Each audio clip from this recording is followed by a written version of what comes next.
When is CM Punk never not a name in the headlines, eh? Judging from the fact that you clicked on this video today, it seems like you're a bit curious too. So without further ado, I am Gareth, this is What Culture Wrestling, and here it is what if CM Punk never returned to wrestling. Before we jump to the what if, let's focus on the what in the hell actually happened for a second, yeah? It had all been quite brilliantly leading up to this very moment, you know the one I'm talking about. Rumours had swirled of the unthinkable arrival of a bloke who'd once turned his back on the wrestling business for good. Tony Khan's company had brilliantly leaned into said rumblings with a number of quite cool teasers, with Darby Allin saying stuff like, I want to take on the best in the world. Do you remember that? They also booked the United Center for what would be the second ever AEW Rampage. And then they went and named it The First Dance as a nod to The Last Dance Netflix documentary that, you know, focused on Michael Jordan and his big ol' return to the Chicago Bulls, you know, a big return. Could it really be? Well,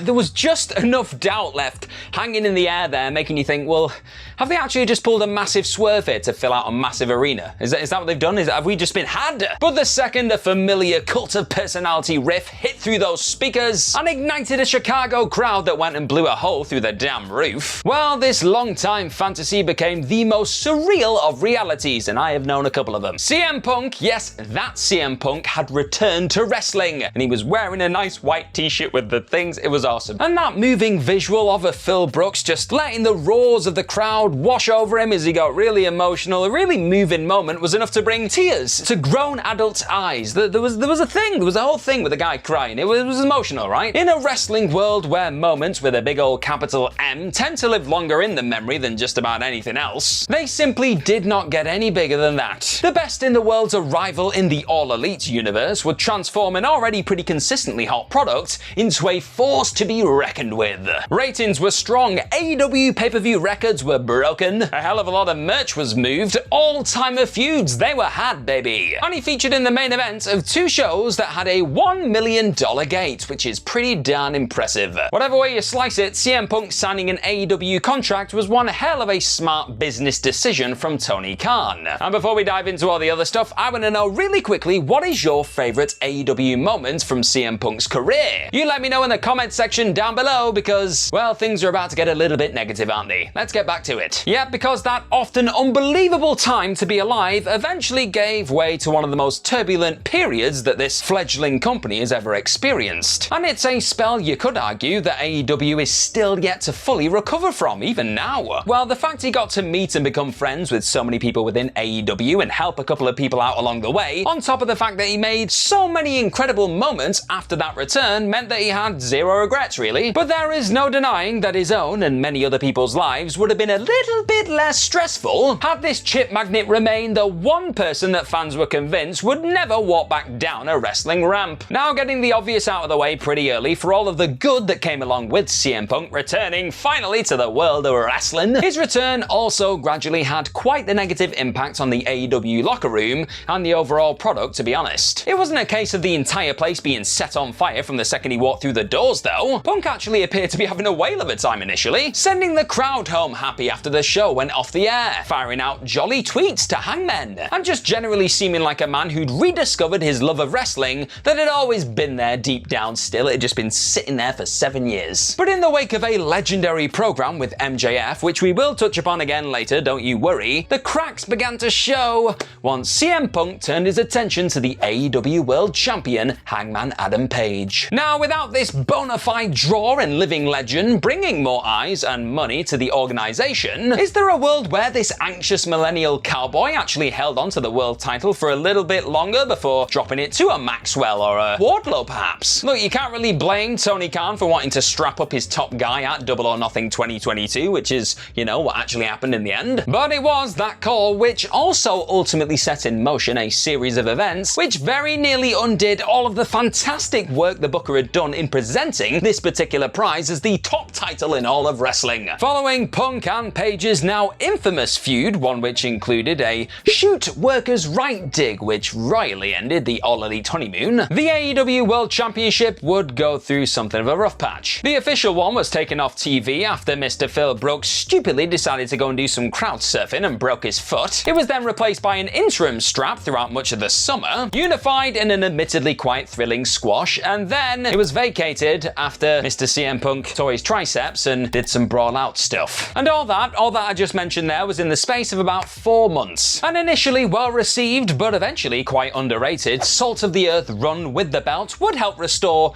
the prestige to the strap from Full Gear 2022 onwards, thankfully. But a carefully booked badge of honor very much became a bit of a side attraction during the era of Punk. Then you have the numerous backstage altercations, which frequently overshadowed any and all positive press TK's company were generating. Now, Punk's issues with the Elite would gift the world one of the most captivating press conference meltdowns of all time. Like, just look at him scoffing muffins there, that is a picture. But his backstage scuffles with the Young Bucks, Kenny Omega and Jack Perry, and the awful way that these were handled by management at the time, were all embarrassing chapters that hurt the careers of all involved. Perry, a young star once celebrated as one of the AEW pillars, has now seen his relationship with Khan seemingly irreparably damaged for his part in the all-in scuffle stuff that went down in Wembley. It took the Elite what felt like an age to shake off the real-life drama and remind fans exactly why there's an E in the middle of that sacred acronym. And Punk's own legacy will now forever include an era which frustratingly felt like history just repeating itself. Once again, going from a passionate rebel to a bitter, disenchanted figure who just needed to leave to get healthy. However, while Phil Brooks, Tony Khan and a few more would likely possess a few less wrinkles, no returning Punker in 2021 would also mean no glorious, absolutely glorious reminders of exactly what the business had been missing for 7 long years. That time away had understandably left fans who were undeniably inspired by the voice of the voiceless's fight against the WWE machine, wondering whether their hero returning would spoil those precious memories of pipe bombs and epic nights in Chicago. But not only did Punk prove that he still definitely had it on the mic, in the ring, and even on commentary, honestly nobody could touch him. He added captivating new layers to his character, introducing the world to Old Man Punk, a grizzled dude just trying to fight through the rest of the card and reclaim his place at the very top. His aforementioned stellar war with Maxwell Jacob Friedman did the very thing that Chris Jericho claims to do every time he gets locked into a feud with a fresh, hot, up-and-coming talent. It elevated him to the level of genuine superstar. This dude, look at this dude right now. With no all-timer Punk battle, Maxwell just isn't the same bloke who eventually lifts the Triple B and the company onto his back for well over a year. The horrible, nasty Eddie Kingston fight at Full Gear 2022, the underrated gem against Darby Allin at All Out 2021, and then the rather violent war he had with Jon Moxley a year later, teaming with Sting and Darby complete with marvelous face paint, and even his outrageously 3.5-star Meltzer-rated clash with Samoa Joe at All In 2023. None of those unquestionable wrestling highlights of the 2020s end up in your memories if this punker opted to stay at home with Larry. And speaking of Wembley, do AEW even run the biggest wrestling show in the history of shows and wrestling, or whatever the hell they called it, without all the buzz and momentum that was generated largely by Punk returning? Look, yeah, it'd be foolish to suggest that the arrival of Bryan Danielson, Adam Cole, Saraya, and many more didn't also make AEW feel like a company and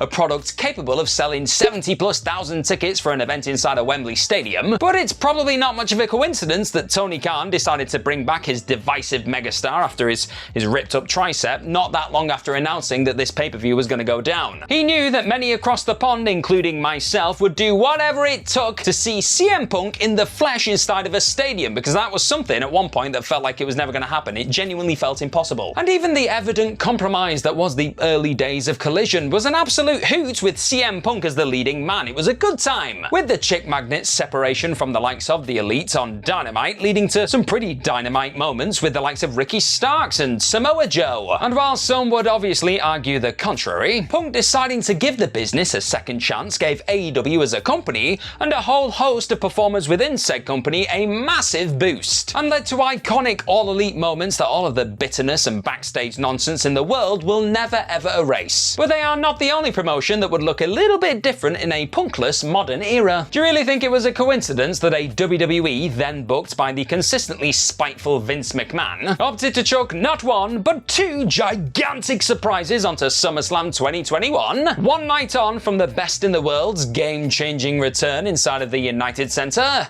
Because I don't. WWE cannot have been happy about the punker potentially overshadowing their first sold-out stadium show since the pandemic began. And their decision to bring back Brock Lesnar and Becky Lynch that night felt like as much of a treat to the audience as it was was a massive middle finger to Phil and TK. Are WWE in as much of a rush to bring in a certain AEW VP in a world where Punk didn't decide to jump on over to their new top rivals and make them hotter than ever before too? Look, on his own merits, Cody Rhodes was definitely a signing worth making, and then some of course. But it certainly didn't hurt that the American Nightmare's shocking jump over to WWE from the company that he just helped create subtly made Phil Brooks' new workplace look like the minor leagues by comparison. And speaking of minor leagues, perhaps there's a chance that Punk would have opted for another few more rounds within a slightly less high-profile MMA cage had he decided to really stay away from the wrestling world and taking bumps for good. Never forget, that was actually his original plan before he was offered the chance to step inside of the UFC octagon,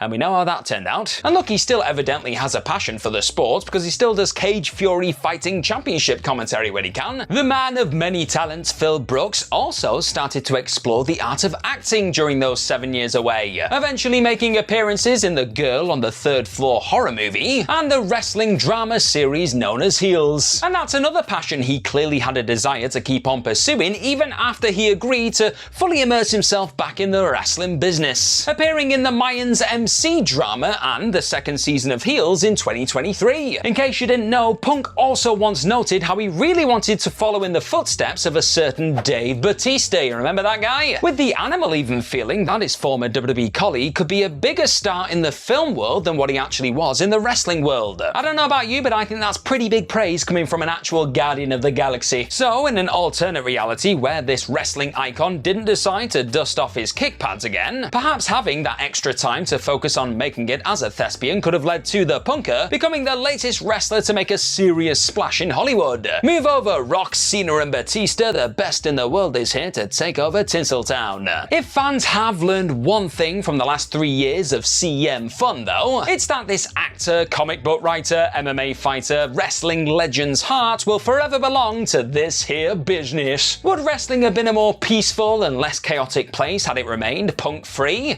Well, possibly, but it would have almost certainly been infinitely duller too. He's not here to make friends, he's here to make money, the guy himself boldly said after his latest internet melting comeback, this time to the world of sports entertainment that he left behind nearly 10 years earlier. But in doing exactly that in the time since his August 2021 once unthinkable return, he's also gone on to make a ton of cherished and unforgettable and sometimes quite infamous moments and memories along the way. Wrestling is just better with this flawed and mesmerizing icon in it. And if you enjoyed this video today, then why not go and click on What If Cody Rhodes Never Finishes His Story in WWE too?